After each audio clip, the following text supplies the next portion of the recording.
தமிழ்நாடு வந்திருக்கும் போது நான் யார், என்னுடைய பேர் என்ன, என்னுடைய வரலாறு என்ன, ஏதாவது உங்களுக்கு தெரிய இந்த பாவேர் மக்களுக்கு மாவனாதான் தெரிவிக்கின்றேன். அதற்குமா முன்போர் காலத்தில்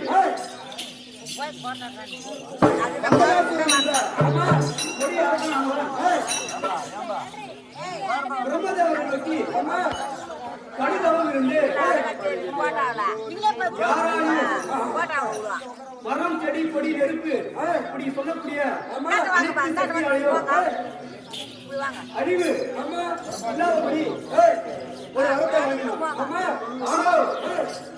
பிரம்மதேவரோ ஒரு சிறிய காரணத்தினாலே நீ கேட்க மரங்களே அப்படியே சொல்ல முடியாது. ஏதோ ஒரு வகையில் அறிவு என்பது இருக்க வேண்டும். அதனால் மறுபடியும் சிந்தித்து சொல்லணும். 9 வயது பெண்ணின் வயிற்றில் பிறக்காத குழந்தை வடிவில் இருக்கும் ஒரு பெண்ணாலேயே எனக்கு மரணம் ஏற்பட வேண்டும் என்று வரத்தை வாங்கினார்.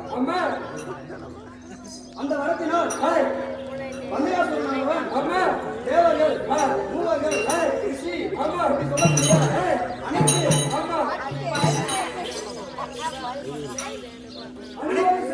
அனைவரையும் சிறையிலே அடைத்துவிட்டான். ஆனால் அந்த தேவர்கள் அனைவரும் சிவபெருமானிடத்தில் வந்து பிரம்மதேவரிடம் வந்து எங்களை செய்யாத பெருமைகள்லாம் செய்கிறான், எங்களை எப்படியாவது காப்பாற்ற வேண்டும் என்று முறையிட சிவபெருமானவன் அந்த பந்தகாசுரமானவனை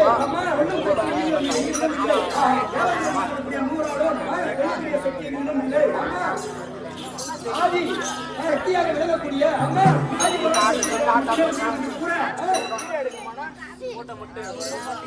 தேவர்கள்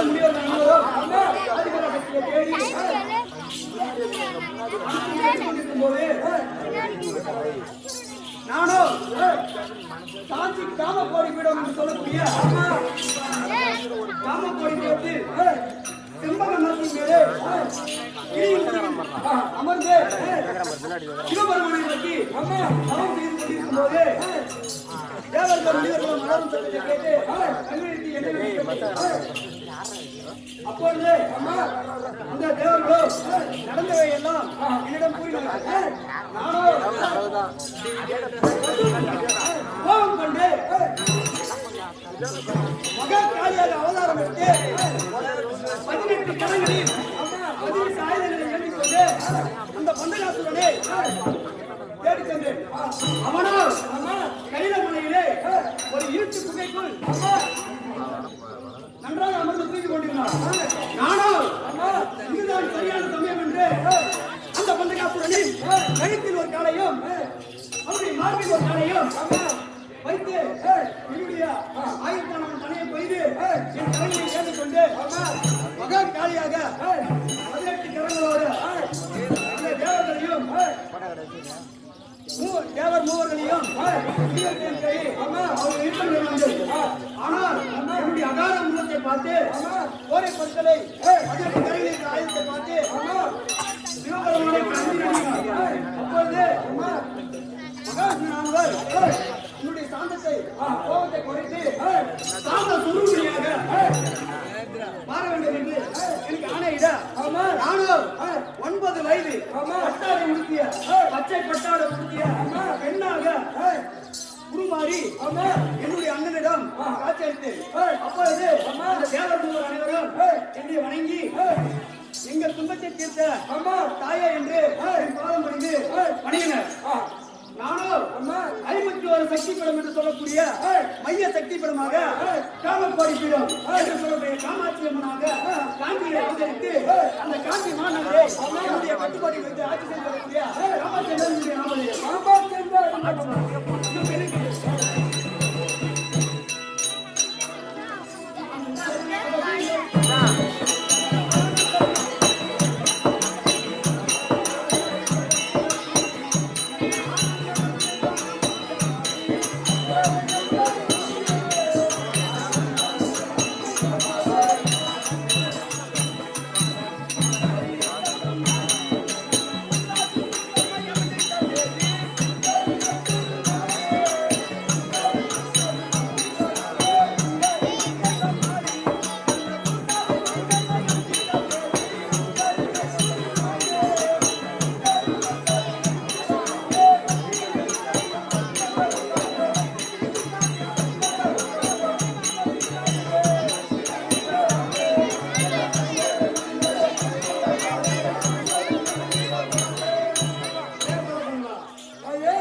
சுந்தரி அழகில் சிறந்தவன் சுந்தரி என்றும் அருவான் என்ற நாகத்தை மாலையாக திருத்தப்பட்ட அத்திருவ மாலி என்றும் பெயர் சொன்னது.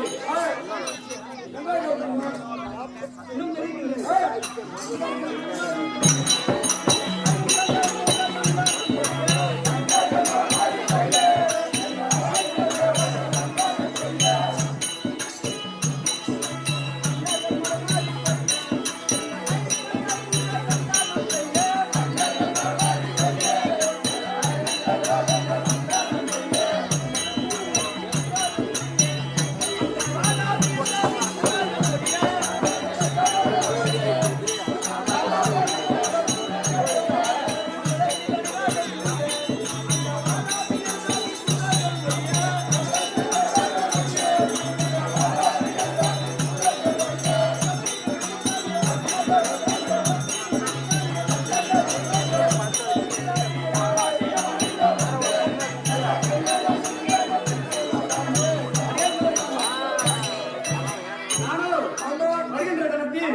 அண்டர்கள் என்று சொல்லக்கூடிய தேவர் மூவர் அனைவரும் அவர்கள் மலர்களை மாறியாக போய் எவ்வாறு தூங்குகிறார் பாத்தியா நன்றாக தூய் வருகிறார்கள்.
மத்தாடம் தமிழ்வினை கங்கனா தொடர்புடைய ஒளிபரப்பினை எவ்வாறு ஒளிபரப்ப